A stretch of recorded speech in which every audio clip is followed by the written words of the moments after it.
Se coucher moins bête. L'émission scientifique qui répond à toutes vos questions.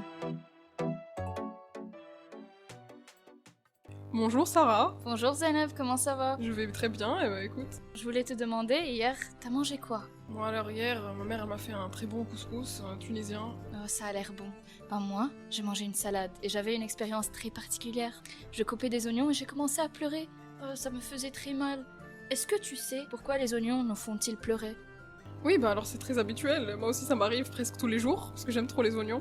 Et bah en fait, très simplement, c'est parce qu'un gaz entre en contact avec tes yeux, bah du coup ça pique. Mais d'où il sort ce gaz? Mais en fait, lorsque tu coupes les parois de l'oignon, tu libères les composants sulfuriques de l'oignon qui, au contact de l'air, se transforment en gaz. Ces derniers se dispersent et se dissolvent dans le liquide qui protège tes yeux, par exemple des poussières, et ça s'appelle en fait le liquide lacrymal, qui est fabriqué par les glandes lacrymales dans tes yeux. Et en effet, ça picote. Des larmes coulent de tes yeux pour rincer tes yeux.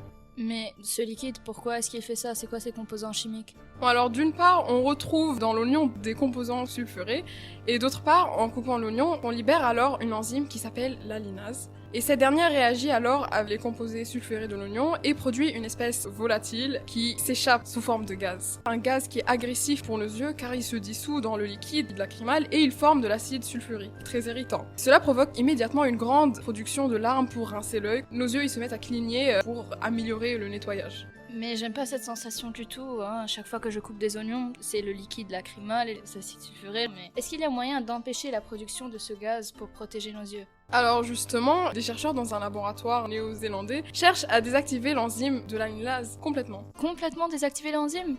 Oui. Et comment ils s'en prennent-ils? Ils commencent par isoler le gène qui commande la fabrication de l'alinase et ils introduisent dans la cellule d'oignon une séquence capable de l'inhiber, c'est-à-dire donc le désactiver, de manière à ce qu'il ne puisse plus déclencher la production de l'alinase. Tout le processus est alors stoppé, donc nos yeux ne sont plus irrités. Et en 2005, leurs essais aboutissent et ils obtiennent le premier oignon qui fait pas pleurer du coup.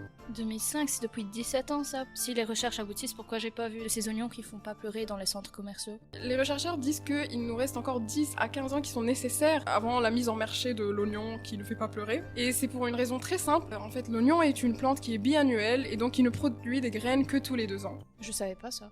Maintenant tu le sais du coup. Étudie les caractères agronomiques et qualitatifs de la descendance du premier oignon qui est obtenu dans le laboratoire va prendre donc 4 ans et il faudra encore quelques cycles de production avant d'obtenir une variété qui est commerciale. Mais j'ai pas à attendre quelques cycles. Qu'est-ce que je peux faire maintenant pour éviter de pleurer à chaque fois que je coupe un oignon?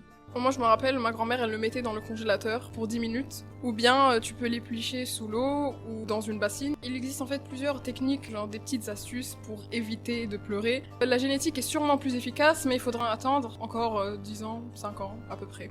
Bon, j'essaierai ces astuces et j'espère aussi que les personnes qui suivent notre émission les essaieraient aussi. Donc merci beaucoup Zainab, ce soir je vais me coucher moins bête. Ah bah moi aussi ça va.